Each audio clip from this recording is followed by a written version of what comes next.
Un autre point, donc ça, c'est les choses plus avancées et c'est pas nécessairement tout le monde qui utilise.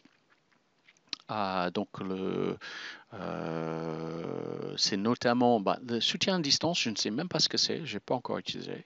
Donc sous-titrage, on peut aussi avoir le sous-titrage, quelqu'un peut saisir le sous-titre manuellement, faire un sommaire de chaque pendant une discussion ou quelque chose. Et on peut aussi les enregistrer. C'est possible, nous on ne l'utilise pas, mais pour les personnes malentendants, c'est peut-être bénéfique, très bénéfique. Je sais pour au travail, c'est très important. Pour les malentendants, les personnes qui sont sourds, donc ils n'entendent rien du tout. Donc ils peuvent participer quand même. Le commande de la caméra éloignée.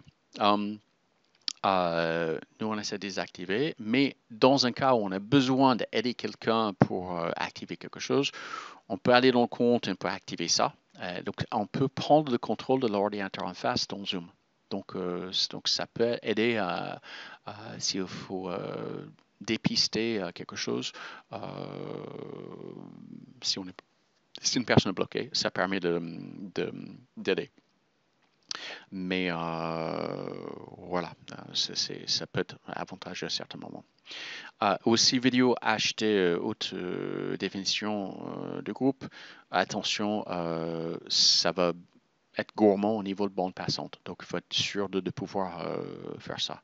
Et j'explique les problèmes de bande passante dans les problèmes les prérequis de bande passante avec le hôte, tout le bande passante passe sur le hôte. Donc, il faut que cette personne cette personne ait assez de une très très bonne connexion Internet câblée, Ethernet, et que surtout si on fait diffusion sur YouTube et Facebook Live, c'est très très très gourmand.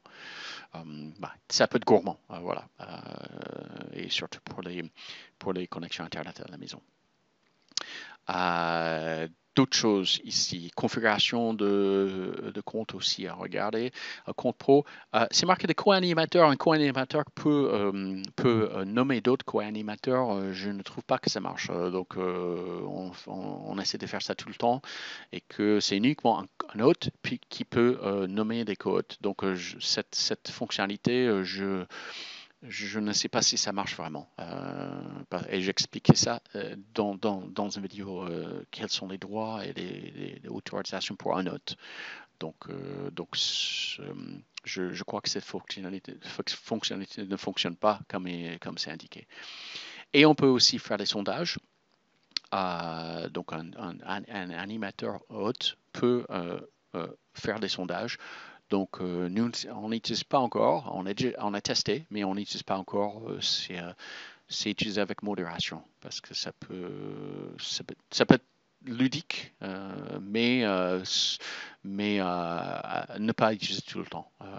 Peut-être juste pour demander est-ce que vous êtes content avec cette façon de faire et faire ça de temps en temps, vraiment rarement, mais pour d'autres choses, pendant une séance de formation, oui, c'est très pratique. Mais pendant le culte, c'est moins, moins, moins, moins, moins bénéfique ou peut-être pas à utiliser de la même façon.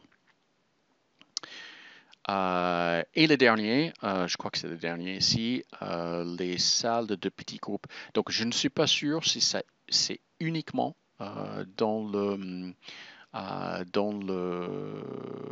pour le compte payant. Je crois que c'est aussi disponible pour le compte gratuit.